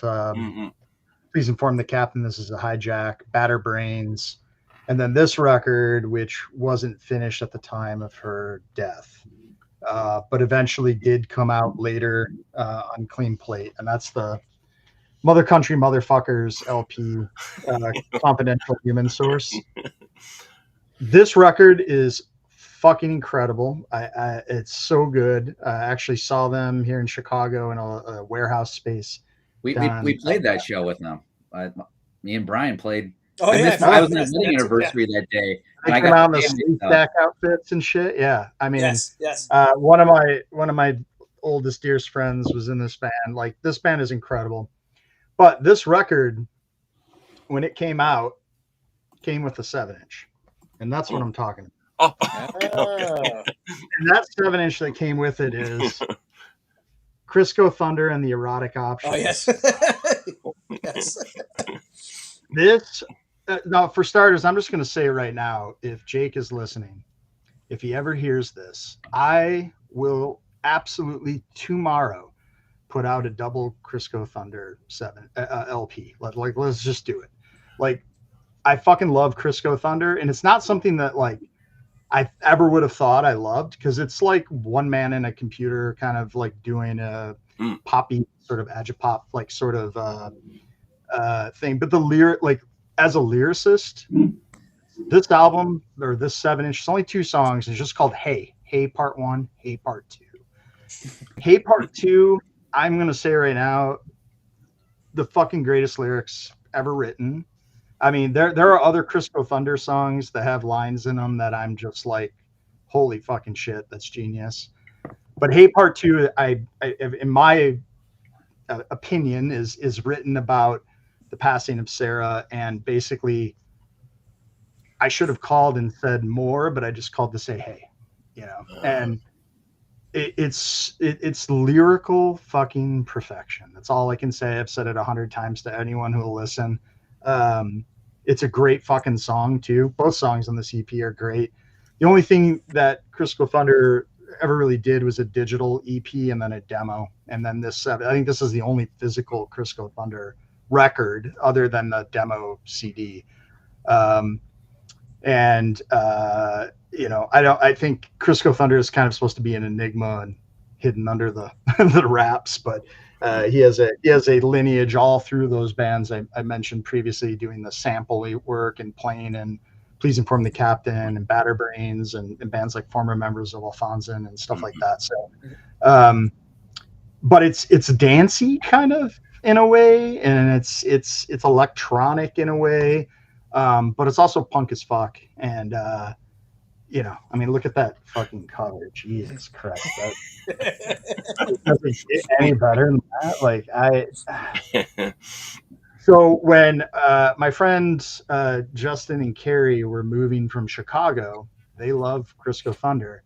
And my friend Don and I said, well, what can we do to throw them a party before they leave? So we put some money together, and we got him to come out from Philly and play a show with Droid's Blood, and I forget who else played, but and yeah, it was fucking fantastic. So I've actually got to see him one time live, which I never thought would happen other than the Mother Country Motherfuckers show. But yeah, Crisco Thunder. It's on Bandcamp. I don't know if you can even get this record because it came with the Mother Country, and I don't know if it still does. I have no idea how you get this record, to tell you the truth, but it's on Bandcamp if you want to listen to it. It's fucking great. Yeah, nice. Mother Country Motherfuckers. Yeah, we it's a great band. I knew everyone was going to immediately start talking about that. Yeah. I don't know that 70s. That record, Mother Country Mother, we do another whole show on that record. It's fucking great. I mean, as are both the Batterbrains and it's particularly the second Please Inform the Captain record. But I mean, all those records are just so smart and so fucking intense. Intelligent. Yeah. Very, very fucking great music. And, you know, like we are definitely at a loss without Sarah's contribution to music anymore. So. I know, like, some of the guys from, like, Seeing Red, like, they post about her a lot, like, on their Facebook. Right? You've seen that, right? Yost and I talked about it. Yeah, for sure. Yeah. I mean, I never even heard of Mother Country Motherfuckers. I don't think they had a record out when they toured. Maybe they had a demo, and we got asked to play that show, and we were like, fuck yeah, just based on the bands that she was in before. And it was in like that space was something else, man. The shows of that space. Treasure Town? Yeah, Treasure Town. Treasure Town was in one of the more dangerous neighborhoods in Chicago. And people always talk about Chicago as being dangerous, and there are most of Chicago is not that dangerous. That is. But that is actually a really dangerous part of Chicago. Yeah. And they were in sleeve stack outfits. So. Yeah. Yes. Yeah. But great Mother Country Motherfuckers, I think, like, kind of nobody really knew, similar to like how you were talking about the post Leatherface record there, like really knew what to do with the release, because I don't think even the recording was finished or mixed or something like that. And it was like, well, do we finish it? And they made it really hard. Like, they didn't want to release it digitally or anything. So like, it was like, you got to buy the record, and like, who put the record out? Clean Plate. Clean Plate. Yeah. Cause I never really see it around either. It's like one of those things where I knew they put a record out, but I never see it. Which is interesting. Will Killingsworth's label? Sounds right. Yeah. I think that's correct. Yeah. I'm not sure if they're still around or not, but and I don't know like how difficult that record is to get. I mean, the Crisco Thunder, I'm not even sure if you were to buy Mother Countries if it would even come with it anymore. I don't know. I'm not sure, but definitely worth checking out, as is Batterbrains and all that other stuff. Beautiful. All right, Brian's probably gone to the place where I want to go. He got scared. But let's carry on. The Crisco Thunder cover drove him away. We started talking about Treasure Town. He got scared and was like, Right. All right. Well, I guess I'll go without Bryan. Yeah, he can catch up. Hopefully, all right. you guys So, in 2002, this band toured the United States, and I would say they are one of the better live bands that I saw in that era. that came to the U.S. and they had 2 EPs. And then in 2013, they were put into a record so that you can have both EPs, though both EPs aren't that really hard to find because they got reissued in the United States and also in Europe, where this band is from Europe. And I'm talking about Amity Peterson's. Oh, Yep. nice. What a fucking band. Okay. There was a little bit of a thing going on in Europe where they were trying to sound a little bit like early US hardcore bands. Yep. Regulations, there's a bunch. And Kick and Punch put a lot of records out by those kind of bands. This band was the cream of the crop, in my opinion, out of all of those bands that came to the US during that era. They're from Denmark, from Copenhagen. And but the members went on to be in a bunch of other different bands like Gorilla Angrab and a bunch of great other fucking bands from Denmark. And so, but this band, when they came over and they fucking tore it up, they played the Fireside here in Chicago, and they were so fucking good. I saw them twice. I even went up to Minneapolis and saw them play at Thrash Fest, where they played there too. Just an incredibly great live band. The first EP has a little bit of a DC hardcore sound, kind of a little bit of like SOA, mixed within like Circle Jerks, but they also kind of have that like solid state guitar sound that kind of on the first EP. And I really love the first EP, but the second EP, which is the B side of this record, is really where I think the band kind of took off. Where they kind of like got a little bit more beefier and a little bit off the kind of solid state sound and got like a little bit more original with some of it. And though, it's not like the most original, like hardcore in the world, they played it at such a fucking awesome way and really aggressive when they played. They're also extremely good looking too. That helps. Hey, they're from Denmark. Everyone's good looking. Like there was like a bunch of models playing hardcore. It was just anyway. I fucking love this record. It's just easier to like the 2 EPs are both awesome. Havoc, I think, did reissues of both of them. It's not hard to find, but to just have both of them on a record, a 12-inch where you can just fucking spin it all. And this one has a couple of extra tracks on it too. There was 2 tracks that were supposed to be on, I think, on the second EP they put on here. They're okay. They're not as good as I think as what the 2 EPs are. And then there's a couple of records off a demo in the second side, which I think are really good. So this came out in 2013 on Hertzspund Records. Okay. Yep. Which I believe the bass player Tomas was affiliated with that record label. But anyway, if you bump into this, you should definitely get it. I looked it up on Discogs and it was a little bit pricey for some reason. I don't know why. Maybe because not many got over to the US, but like I said, you can find the EPs for about $5, so it's no big deal. But for this era of like Europeans coming over to the US and playing better US hardcore, 95% of all American bands, this fucking band did it. Nice. Amity Peterson's Army. Self-titled. I always love the name of the band. I know it just sounds really cool. Yeah, I guess it was some like tax dodger guy that was also had a little bit of a cult following or something in Denmark. I don't know. I'm actually waiting for a new record out of Denmark right now. It's the first record I think I've ordered this year. So it'll be on this show soon. Nice. Stay tuned. I was going to ask what it was. I don't want to spoil it. No, Bryan, you got either one of you guys at that Fireside Bowl that they played? Yeah, was there definitely. Yeah. I had heard them a little bit, but that live set was just like, it was incredible. That was, as far as like the early 80s thing that started kind of happening around then. I mean, they were just the head and shoulders above, anybody. Another good band from that scene, that band As Best, did a couple 7 inches. Members. Yeah, like kind of not overlooked, but I never saw them get a lot of the attention. Like those 2 records smoked. Like great band. I'm just like thinking in my head about like everything that came out on Kick and Punch, I was buying, and Oh. majority of it was great. Couple stinkers. Like Hurt Stop was really good. That's the one I was going to say. Hurt Stop was fucking awesome. Yeah. No Hope for the Kids were great. Yeah. Young Wasterners were great. Yep. And all those bands shared members too. It was like crazy.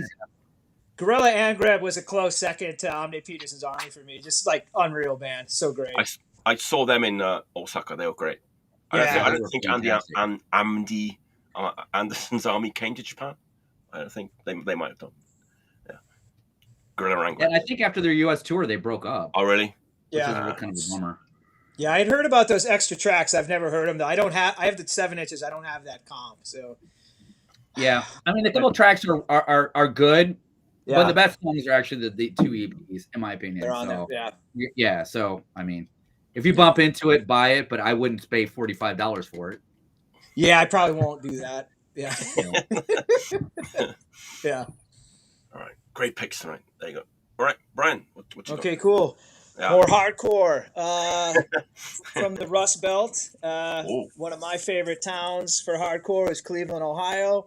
And this is one of the first, I don't know the first to do it, but one of the first to get on record. And it contains members of all the greats that came after them. And I'm talking about the Ruiner 7-inch.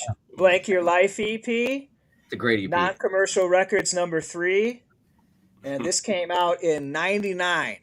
So the first, this is a pre-H100s. It's got Chris Erba and Wedge in it.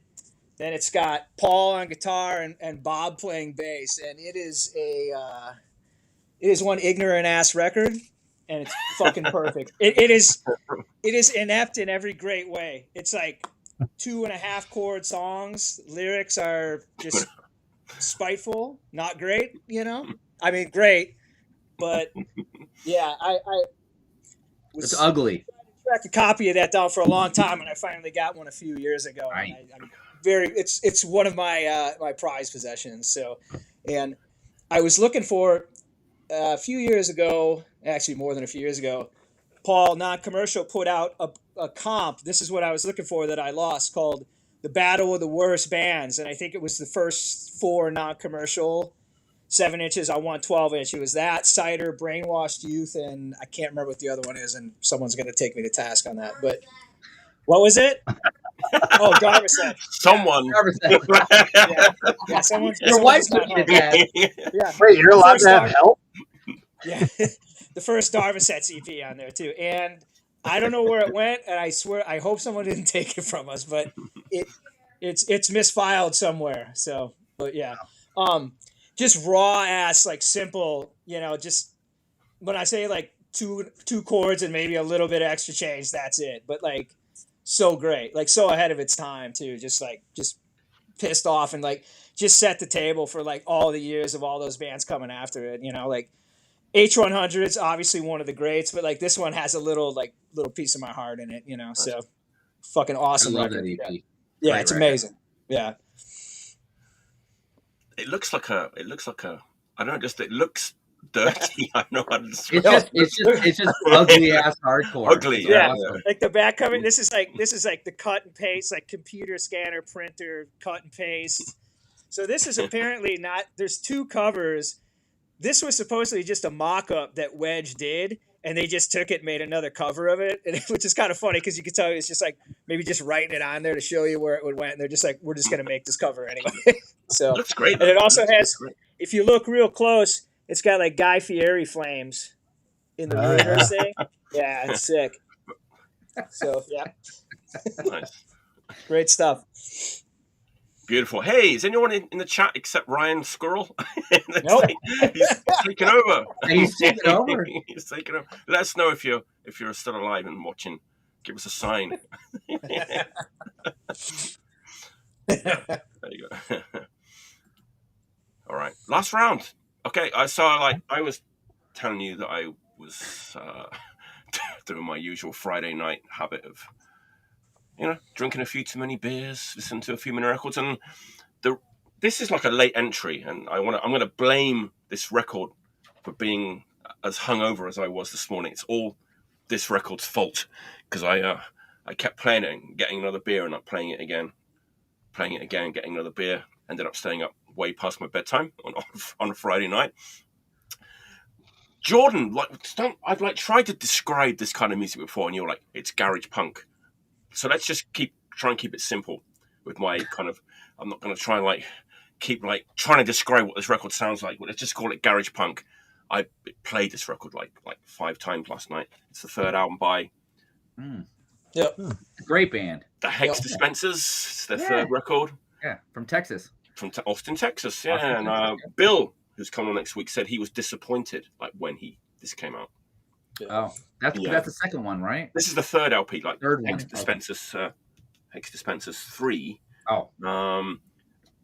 He said it was like he felt like all the energy had been sucked out of the band.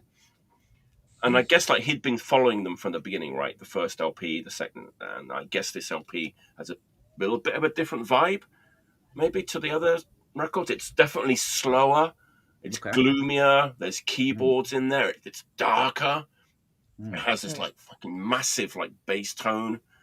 But I love it. I like it. I like it better than the second album, which is Winchester House. Yeah, that's the one I have. Yeah, it's great. I don't have that one. I've never heard that one before. And maybe for a lot of people, this is the third album.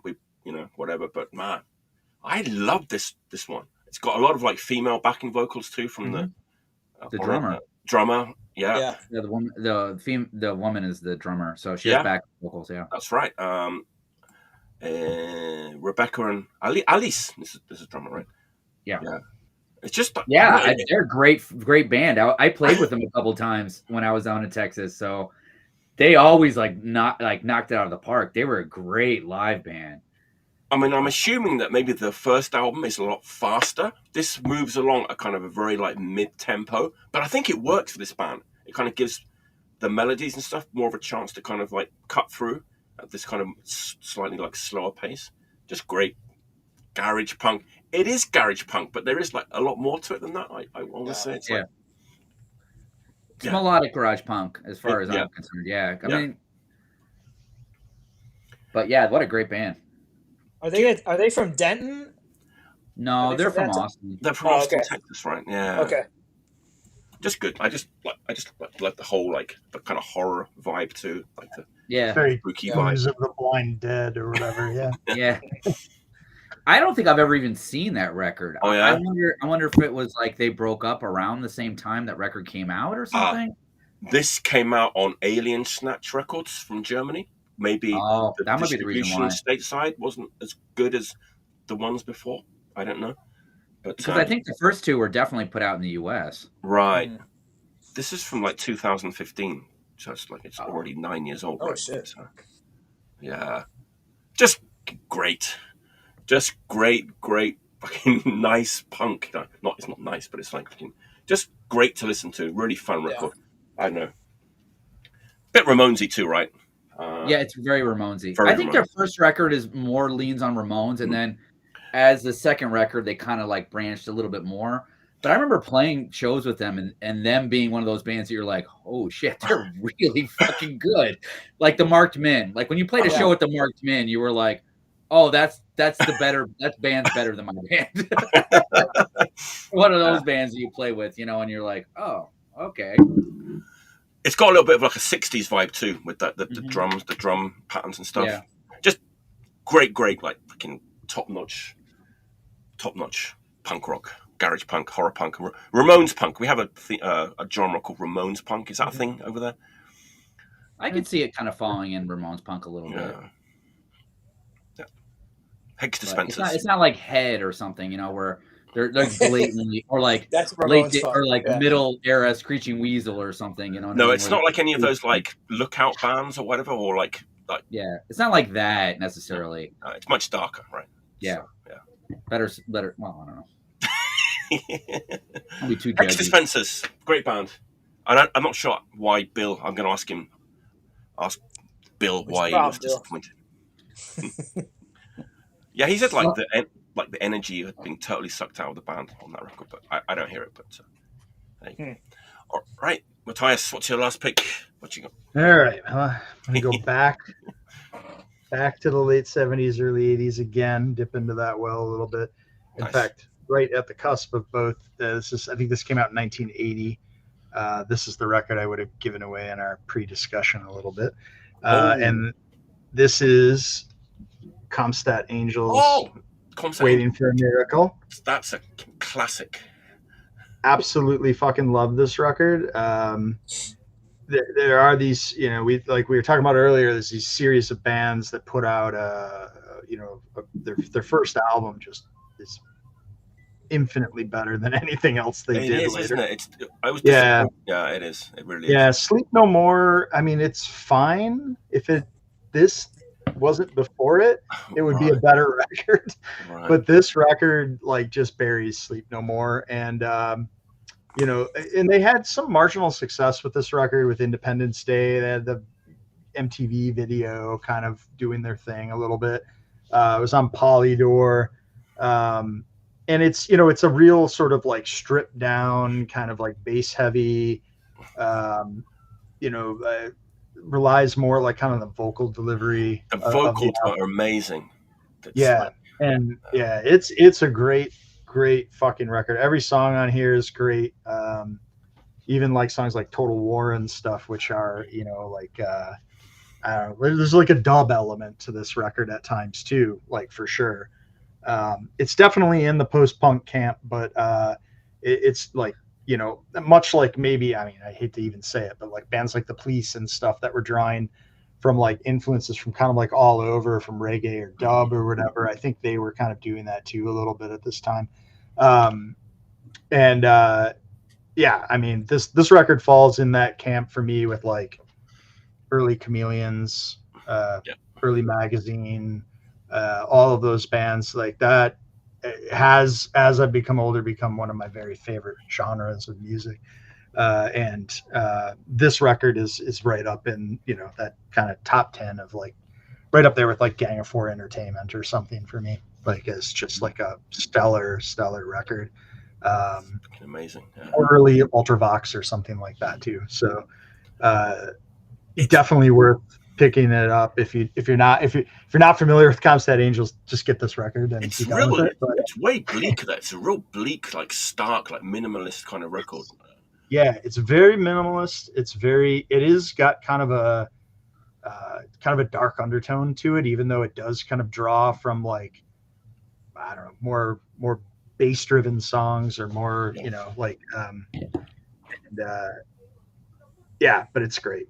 Totally great record. And one of those ones I always come back to. It's on my phone. It always shows up in the car. Never stop. I could never get bored of it. It's amazing. So. It really is amazing. It's an amazing record. Yeah. What's that song? Yeah. I can't go to sleep because I can't relax, and I can't relax. That song, whatever that is. I can't go to sleep because I can't relax, and I can't relax because I can't. Something. Yeah, you're right. Something like that. It's a very relatable lyric to me. So yeah. Yep. Great song. Great songwriting. Great. Just I don't know. It's different than most of the post-punk stuff that we just discussed. I mean, it's definitely got its own kind of thing going on, but it definitely is in that camp at the same time. So, yeah, fantastic record. Always, never heard always. Of it. I'm curious. In my opinion, it's a classic. Yeah, fucking great. Is it hard to find? I wouldn't think so. Wouldn't have thought I'm so. sure there's been umpteen million presses of it over time. Major label record, Yeah, I mean, it was on what did I say, Polydor? Yeah, it was on Polydor initially. Okay. So, and Independence Day would have been one of those videos you saw on MTV in 1981. It was a minor hit, right? Yeah, it was the punkest thing MTV was showing at the time or whatever, and it's a very catchy song. That's a great song. Independence Day is a great song. Yeah. Check it out, people into the sound and magazine and all that. Yeah, all that kind of stuff. Check it out. Comstat Angels, great stuff. Amazing. Yep. And funny enough, they got sued or something. They had a legal action against them because Comstat Angels comes from a J.G. Ballard story. That's where they took the name. And Comstat, I guess, was trademark or copyrighted or something in the United States. And somebody came after them, and when they started to have a little bit of success, So in the U.S., they went by the CS Angels That's for it. a while. Yes. Oh. Oh. That's it. They Yeah. couldn't, it's kind of like, Charge GBH or something, Chameleons UK Yes, or whatever. Yes. Yeah. So I've never seen a record. I guess it was only in the States. I've never actually seen a record that says CS Angels on it. Okay. I don't know if that actually exists or not. I mean, maybe it does. I think they were from Sheffield, right? That makes total sense, like an industrial town, bleak industrial town. Yeah. Well, I said that. Def Leppard were also from Sheffield. So. Yeah. So bleak. Bleak. That's a great pick. All right, Jordan, what's your last All right, here we go. One last thing about the Comstead Angels later, when they tried to kind of make it big, their benefactor or the person who really got behind them, Robert Palmer, just internet. Wow. There you go. Robert Palmer is a big fan of them, and he got them on Island, I think it was at the time. So kind of funny. Wow. And the bass player's name is Kevin Bacon, but not that Kevin Bacon. Kevin Bacon's son was a punk rocker for a while. He was, yeah. He was. Yeah. He worked the door at ABC No Rio. Bacon crust. Yeah, bacon crust. All right. Well, I decided to. Well, I was gonna show this record. All right, I can't even fucking find it now. Because one of yours. I was gonna show this record. Yeah, but Bryan beat me to it. But you should get this record. That's not your scan. It's a different record. You can show it.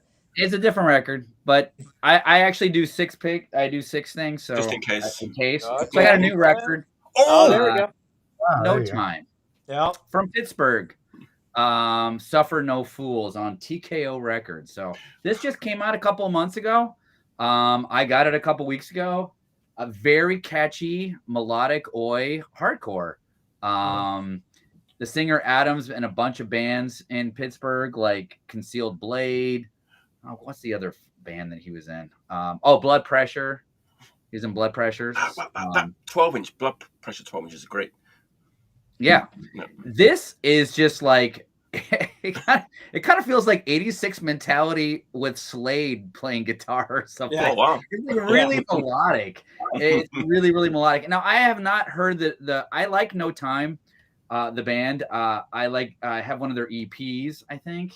But I did not get the first record. So I don't know how it compares the second record to the first record. But this is really, really like a melodic oi record in kind of the vein of like a better produced Templars maybe, or Foreskins, that kind of style of oi. Great, like, the music, if it had a different vocal, you don't even know if it would be an oi band, kind of, you know what I'm saying? Like, it has that kind of quality. But all the songs, it just rips. Like, all the songs are really well written. There's not any bad tracks on the whole record. Adam has a real gruff vocal, a very oi style gruff vocal. It's very like, like a lot of parts through it. It doesn't bother me at all because it's like it works with the record. But yeah, he's also in Heavy Discipline. Oh wow, he's in a lot of good bands. He's in a lot of good bands. Yeah. I don't know.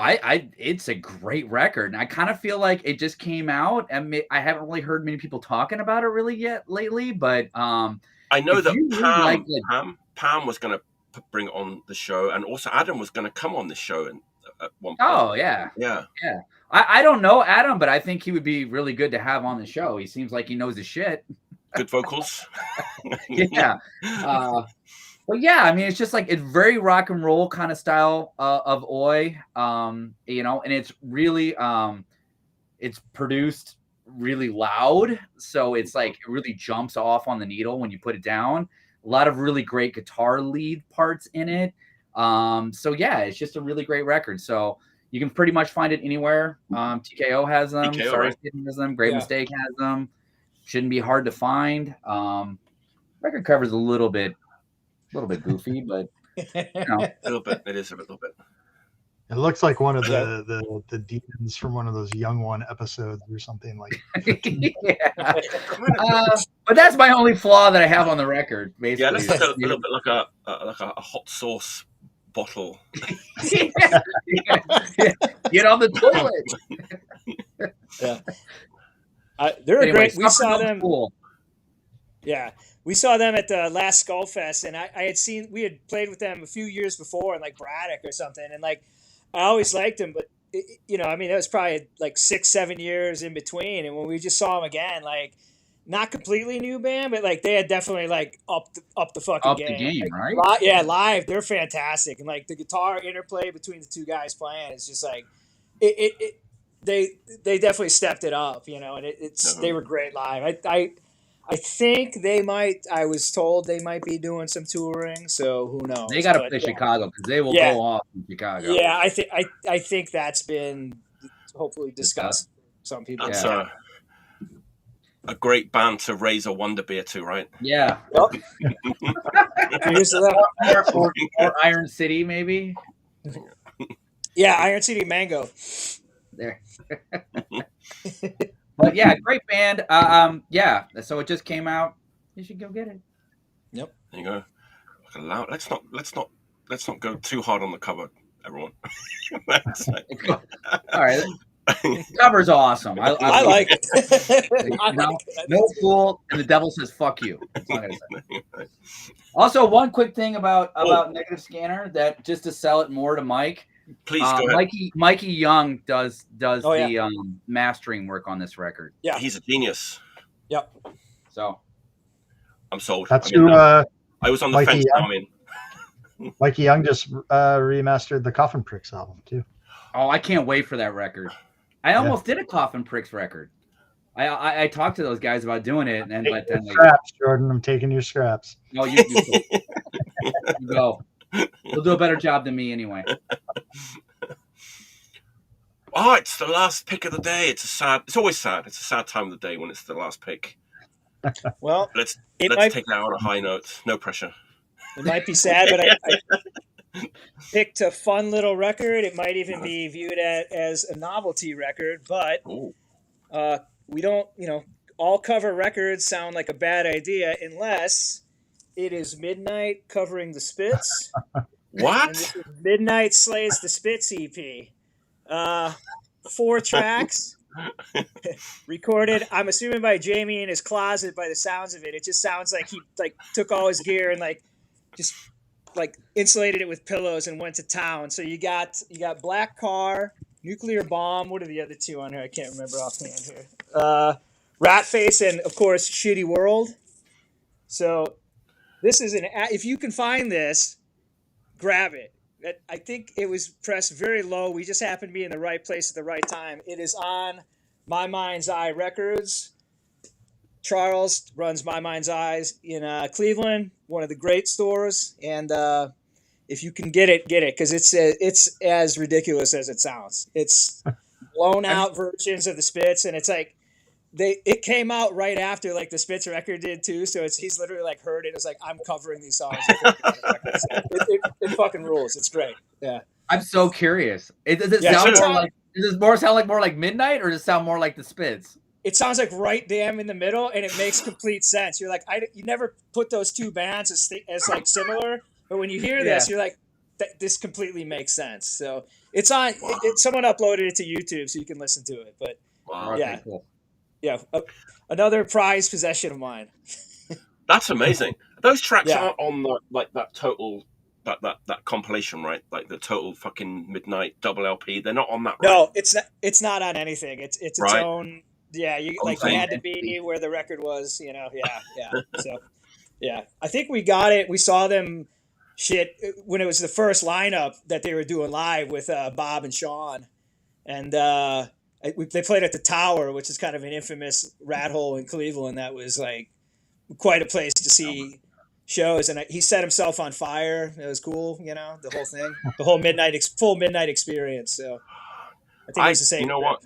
I love Midnight, man. I think they're an amazing band. They've got a new LP coming out next month. I saw that. Yeah. Can't wait. The lead single of the album is fucking amazing. One listen, I was like, that's a fucking great song. So he just has the They're great live too. I can only imagine. I missed them in the early days, they played in a really tiny little venue in Osaka, and I didn't go. Oh, yeah. I'm regretting that to this day, man. Yeah, I feel like I've seen him through almost every phase, and like seeing the early days when it was like he decided to let it out live, and just a couple of the different lineups where, you know, like Sean Philly on guitar was the best with Bob on drums, but then he had Joel from Absolute was playing guitar for a minute, and just another just fucking ripper and great lineup. Saw them, and now that's Class Ones. The newer guys in the band, I don't know who they are or whatever, and it's still good. Like Jordan and I saw him with Danzig, which was pretty weird, but It was weird. But they were still great. fun evening. Yeah. Yeah. They've been jumping on because they're on Metal Blade now, right? So they're jumping. Yeah, They yeah, tour I with think like so. Merciful. They tour with Merciful Fate too, right? Yeah. Good on them, man. Good on them. They're a band that kind of deserves to be known, you know. Yeah. I mean, he's a great songwriter. Like, yeah. Absolutely incredible. Yeah. In my opinion. Yeah. That's a real head. That's a real head right there, man. That guy. Yeah. Jamie, if you're watching, come on the show. Yeah. Oh man. You could probably just do a one-on-one with him, I think. Would he wouldn't want to be seen though, right? He'd be. I've seen interviews with him.